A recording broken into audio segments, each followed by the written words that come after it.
Welcome to your new Indy truck camper. I'm going to go through a video here and show you how to use the different features of the camper. First thing I'm going to show you is how to operate the door. Now the door has a screen door built into it. You'll find the keys for every door attached inside at your depot when it arrives. Basically, both these keys are the same. One of them can lock the handle and the other one can lock a deadbolt. You want to get in there, turn it left, you'll hear the deadbolt, then go back vertical and you pull it out. Now you have the handle's locked and the deadbolt is locked. To unlock it, this just goes vertical. Now the handle works. And the deadbolt, we got to go back to the right. You'll hear it come back, then go vertical. Now you're totally unlocked. Now I'm going to take you inside the camper and show you some of the functions in here. Okay. First thing we're going to show you how to do is set up the dinette. Right now it's in the bed position, which makes an extra sleeping position. But you're going to take the two cushions off, which reveals the countertop, and you can pull the countertop out. Now we're going to pull the dinette leg out from underneath the dinette base. We're going to take off the plastic sleeve. Then we're going to close it. You see where it says close, turn to the right, open, turn to the left. We're going to turn it to the right and you feel it click into place. Then you just want to dial this down until it's tight. Don't over tighten that. It'll be harder to get off. But now your dinette base is secure and you're ready just to put the table on top of it. With the dinette table in place, you can now set the cushions into place on either side.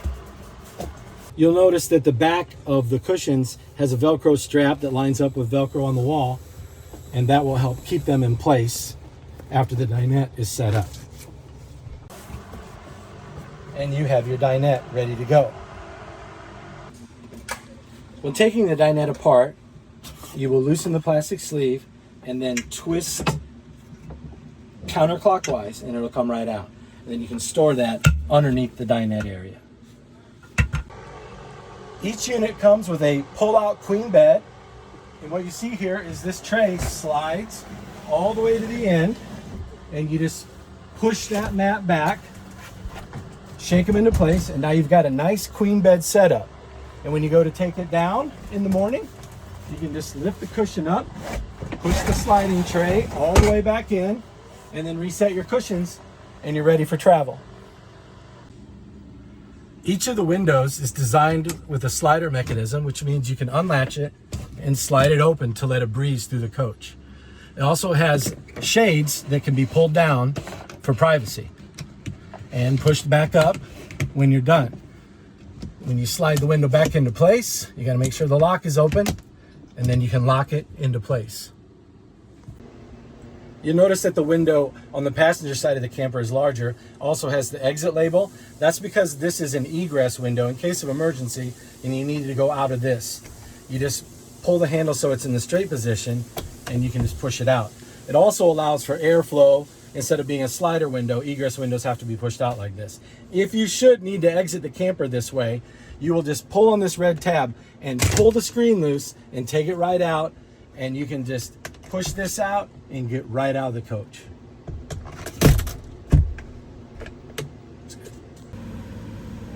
This is your 12-volt refrigerator, and this is a travel lock. So before you can open it, you need to lift that lock up and pivot it out. Now we can open the refrigerator. And in here you can see the settings from off to cold to coldest. We'll just go ahead and set this one to coldest.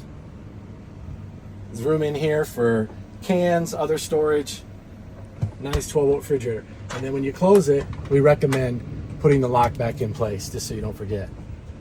Down here, you're going to have the compartment that holds your porta potty. And the porta potty is for obviously emergencies in the middle of the night, but this will slide out and we'll take it outside the unit and show you how to use it. This is how you're going to operate your portable toilet.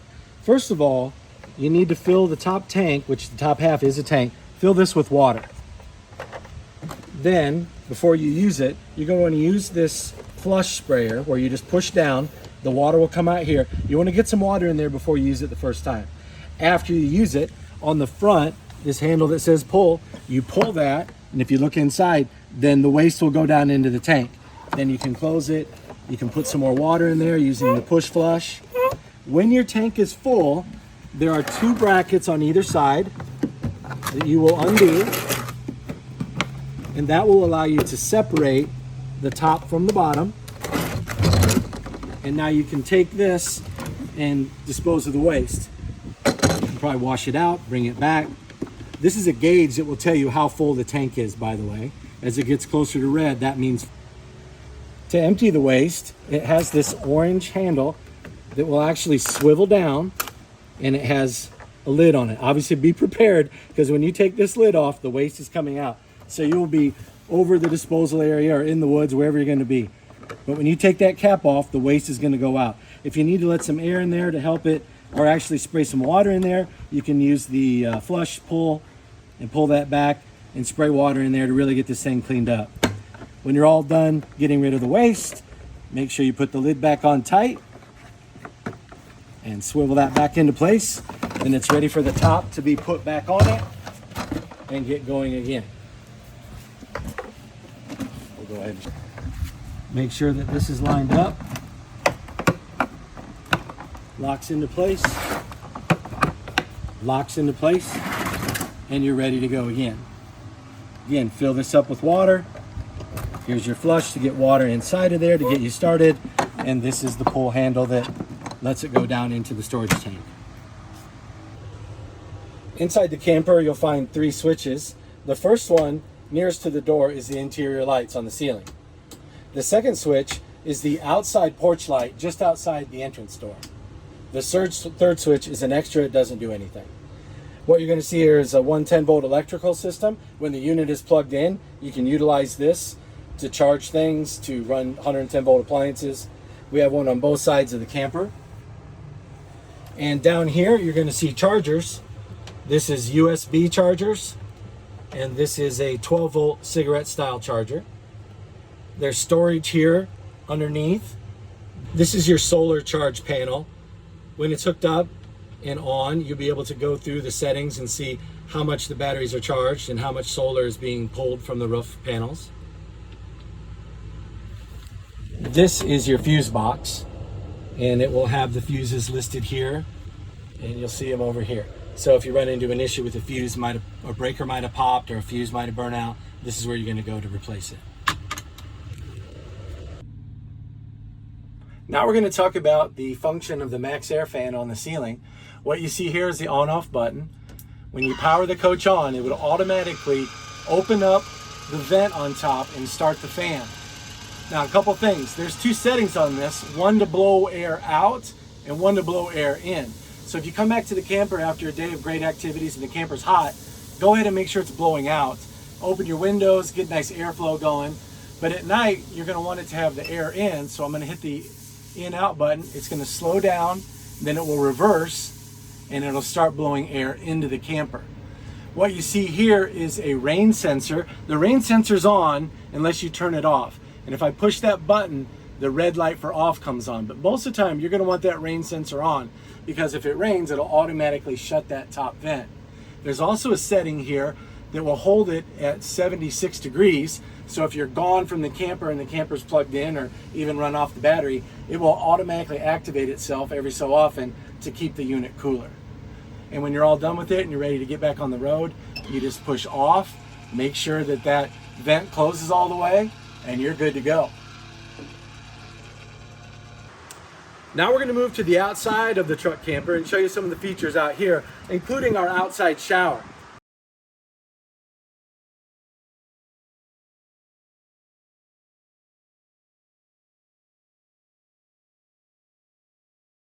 This is the water tank where the water's going to go in. It's on a bracket right now, but if you bump it from the bottom, you can get it off of the bracket. What you see here is where you're going to fill the water. You take this lid off, you fill it with water. If you want to create pressure, you can actually pump it, but it's at a place on the unit where gravity feed will work. So I'm going to put it back in place. Now we're going to attach the faucet. The faucet will be stored inside the camper, but it has a quick connect hose attachment on it. So what you do is you just pull back on it and you fit it right onto the fitting. Now it's attached, and we'll show you how to take that off. You just pull that and twist and it comes off. So this is attached. To start the water flow, you turn this valve parallel with the fitting. Perpendicular stops the water flow, parallel starts the water flow, and then you'll be able to use the water out of the sprayer, including in the shower. Now we're going to move to the exterior shower. You'll notice that the shower kit is in a bag. You will find a zipper here on the left side. You can unzip the bag, which will then expose the shower. Inside here, you've got two Velcro straps that you're going to want to undo. And this is going to release the shower. Then the shower is released and it can fall down to the ground. And the next step we're going to do is we're going to engage the arms. Once the shower is released out of the Velcro straps, you're going to take the top of the bag and pull it up to expose the shower arms, which are also held in place by Velcro straps. We're going to undo these two Velcro straps, which is going to open up the arms to swing out on the shower.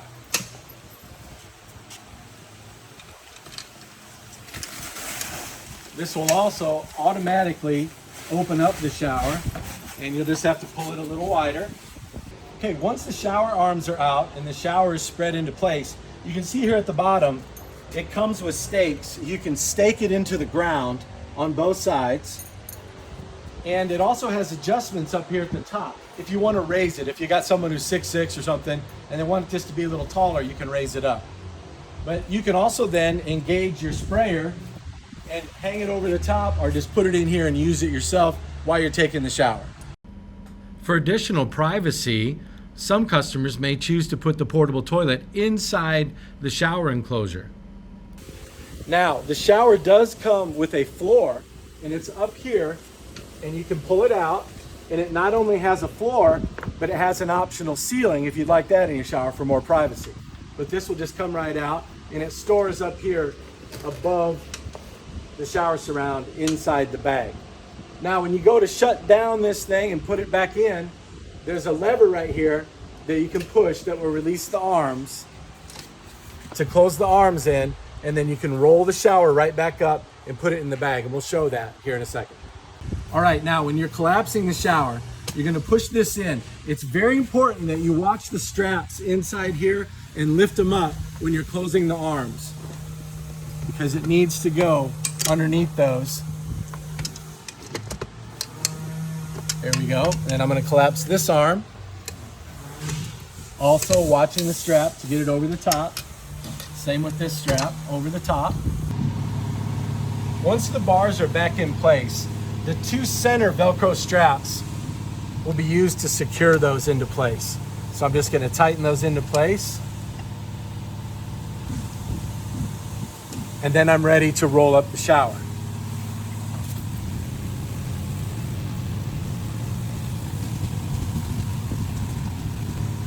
The two outside straps are then used to secure the shower into place.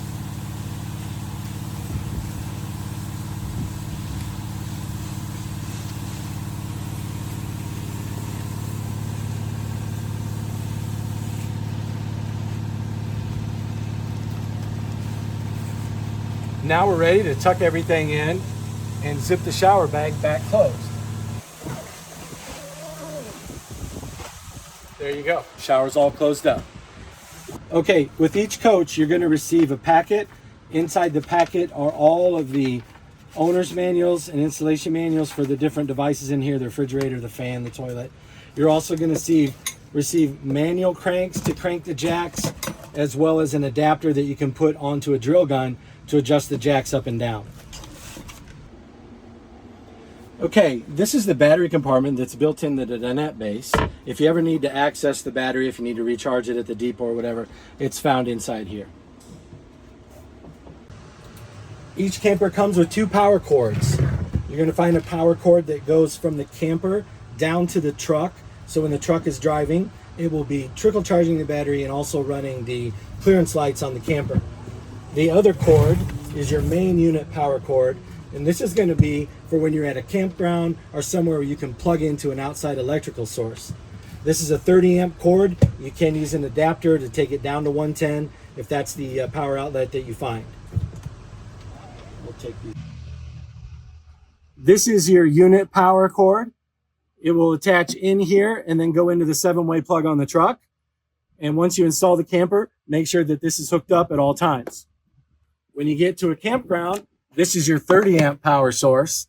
And this is where you're going to hook in the female part. And actually you can tighten it up from the outside. So once it's in there and attached, you can dial this in to tighten it. You can unlatch it, take it off. Obviously make sure before you leave a campground that you unhook the power cord from the power source. Then install them back in the camper under the dinette.